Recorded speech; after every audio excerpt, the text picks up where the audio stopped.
નમસ્કાર મિત્રો, અમારા નવા વિડીયોમાં આપનું હાર્દિક સ્વાગત છે। આજે આપણે વાત કરીશું તભાગોર સાથે બનેલ સત્ય ઘટના વિશે। તભાગોરને અનાજ દળવાની ઘંટી ગામના પાદરમાં આવેલા તેમના પોતાના વાડામાં કાચું મકાન બનાવી તેમાં રાજકોટ બનાવટના ડિજિટલ એન્જિનથી ઘંટી ચાલુ કરેલી। એમના દીકરા બદ્રીએ ભણવામાં કંઈ દાળદાર ફોડ્યું નહીં। 10મા ધોરણમાં કોઈને કહી ના શકાય તેવા માર્ક લાવ્યો। તભાગોર વિચારવા લાગ્યો કે આમાં બદ્રીનો કોઈ વાંક નથી। એસએસસીનું વરસ અને એસટી બસમાં અપડાઉન કરીને ભણવાનું, પછી આવું જ પરિણામ આવે ને। આમે મોટી દીકરી ગૌરીને પરણાવીને સાસરે વળાવી દીધી। પછી ઘરમાં વધ્યા એમનેમ 3 જણ। પછી લાંબી જંજાળ હતી નહીં। આ સંતોષી નર ભવિષ્યની બહુ સાડાબારી રાખતો નહીં। આથી એમણે તો બદ્રીને આગળ ભણાવવાનું માંડી વાળીને ઘંટીના કાંટે બેસાડી દીધો। આમ તો ગોરજી આ નાનકડા ગામમાં ગોરપદું કરે।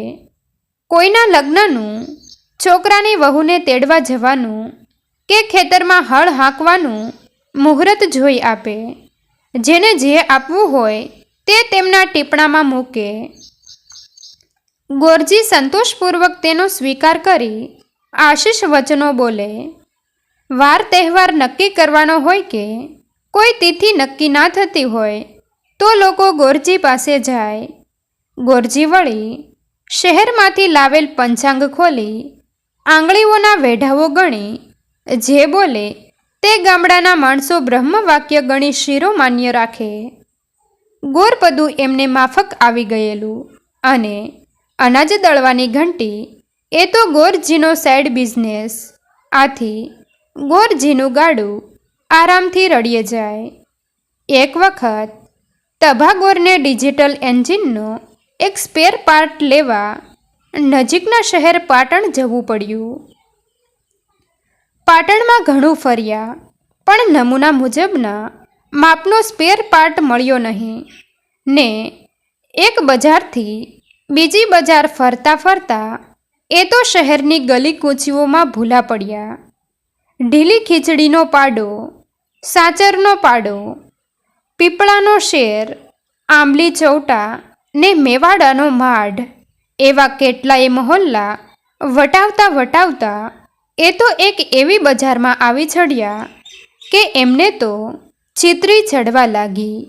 ગંધ ગંધ ના ગંધના ગોટા એ તો રામ રામ બોલતા જાય ને થૂકતા જાય। ગળે વીંટેળાલા રૂમાલ એમણે તો નાકે આડો ડાંટો દીધો। ચાલતા ચાલતા કોઈ પશુનો કપાયેલો કાન એમના પગ નીચે આવી ગયો। એમને તો હાયકારો નીકળી ગયો। બજારની બેય બાજુ નજર કરી તો એમને તો ઉલટી વળે એવું દ્રશ્ય નજરે પડ્યું। ચામડા ઉતારેલ લાલ લાલ લોચા જેવા પશુઓ ઊંધા ટીંગાડેલા હતા। એમનાથી જોયું જાય નહીં પણ શું થાય, ઘણો ટાઈમ નીકળી ગયેલો। એમને લાગ્યું કે બસ પણ હવે તો ઉપડી ગઈ હશે। આજુબાજુ જોયા વગર એ તો ઊંધું ઘાલીને ઉતાવળે પગે ચાલવા લાગ્યા। એમને થતું હતું કે ક્યારે હવે આ ગંદકીથી બહાર નીકળાય। ચાલતા ચાલતા માંડ કરીને એ વિસ્તારથી બહાર નીકળાયા। વાહનોથી બચતા બચતા ચાલી રહ્યા હતા। એમને ડર હતો કે હજુએ જો એ ઊંચી નજર કરશે તો કદાચ એ ઊંધા લટકાયેલા લાલ લોચા નજરે આવશે। નીચી નજરે બસની ચિંતામાં એ ભાગમ ભાગ જઈ રહ્યા હતા। તેવામાં એમને કોઈ બોલાવતું હોય એવો અવાજ સંભળાયો। એ તભા બાપા, ઓ બાપા, ઊભા રહો। એમણે તો પેલા લાલ લાલ લોચાથી ડરતા ડરતા આજુબાજુ નજર કરી। કોઈ જાણીતું દેખાયું નહીં એટલે ફરી પાછી ચાલતી પકડી। ત્યાં ફરી પાછો અવાજ સંભળાયો, ઓ તભા બાપા, આમ આમ, ઉપર જુઓ બાપા, ઉપર જુઓ, ઊભા રહો, હું નીચે આવું છું। ધડધડ કરતી એ તો દાદરો ઉતરી ગઈ. હાંફતી હાંફતી એ તભાગોરની સામે આવીને ઊભી રહી ગઈ. એણે નીચે નમીને તભાગોરને પાય લગણ કર્યું. એ તો હું નૂરી, મને ના ઓળખી બાપા? મોં પર હાસ્ય રેલાવતા એ બોલી ઉઠી. તભોગોર તો થોડીવાર વિચારમાં પડી ગયા. કોણ હશે આ બાઈ? મુસલમાનની પહેરવેશમાં? થોડીવાર અટકી હાથનું આંખો પર નેજરવું બનાવીને એ અજાણી સ્ત્રી નજીક જઈને બોલ્યા, અરે હા, સુલેમાનની દીકરીને તું. શું નામ તારું? નાક પર લગાવેલો ડૂચો દૂર હટાવતા તેમણે પૂછ્યું. એ તો બાપા હું નૂરી, ના ઓળખી મને? નૂરી ઉત્સાહમાં આવી ગઈ અને આંગળી સીંધીને કહેવા લાગી, જુઓ બાપા, આ સામેના મેડા ઉપર અમે રહીએ છીએ. આ નીચે અમારી દુકાન. એ દુકાને બેઠા છે ને બાપા, એ તમારા જમાય. લો હેંડો બાપા, આટલે આવ્યા છો તો મારે ઘરે ચાલો. નૂરીનો તો પગ જમીન પર ટકતો ના ટકતો હતો. જાણે એનો સગો બાપો સુલેમાન એના ઘેર ના આવ્યો હોય એવી એને લાગણી થઈ રહી હતી.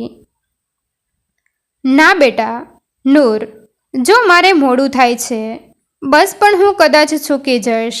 હવે તો તારું ઘર જોયું, પછી કોઈ દિવસ નિરાતે આવીશ હો બેટા.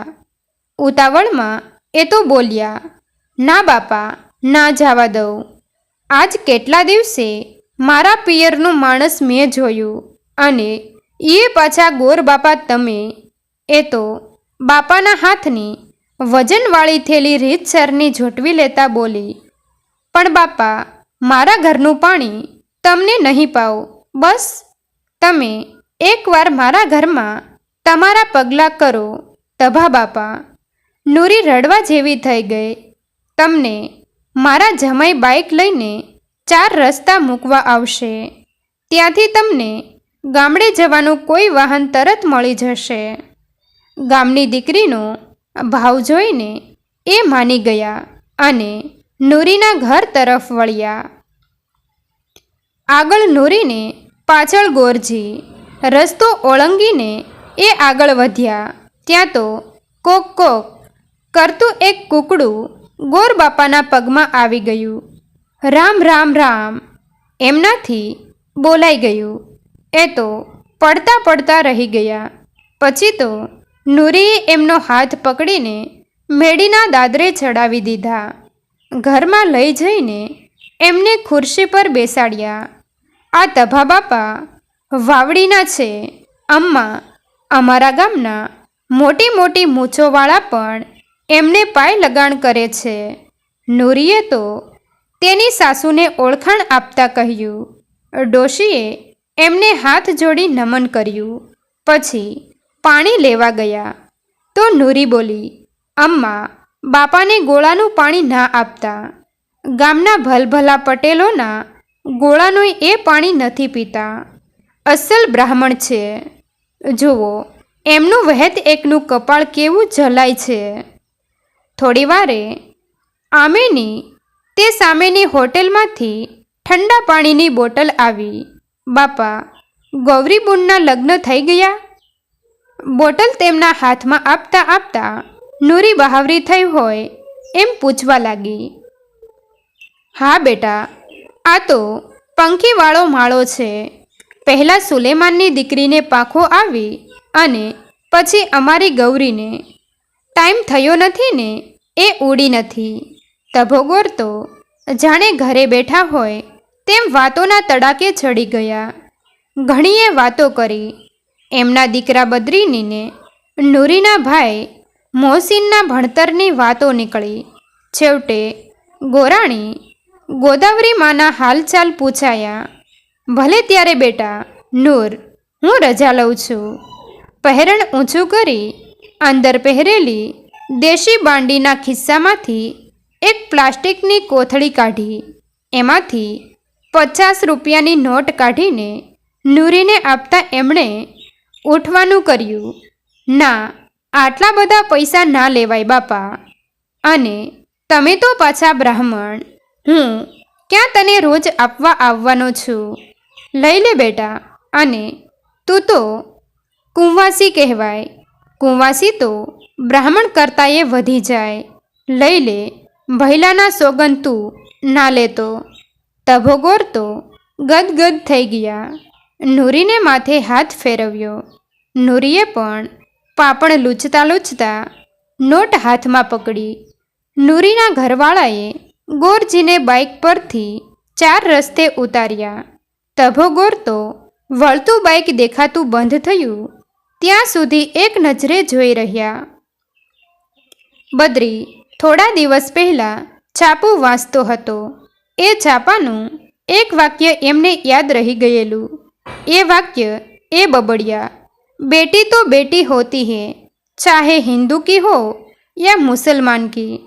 મિત્રો, તમને જો આ વિડીયો પસંદ આવ્યો હોય તો વિડીયોને લાઈક અને તમારા અન્ય સગા સંબંધી મિત્રો સાથે વિડીયોને શેર કરવાનું ભૂલતા નહીં.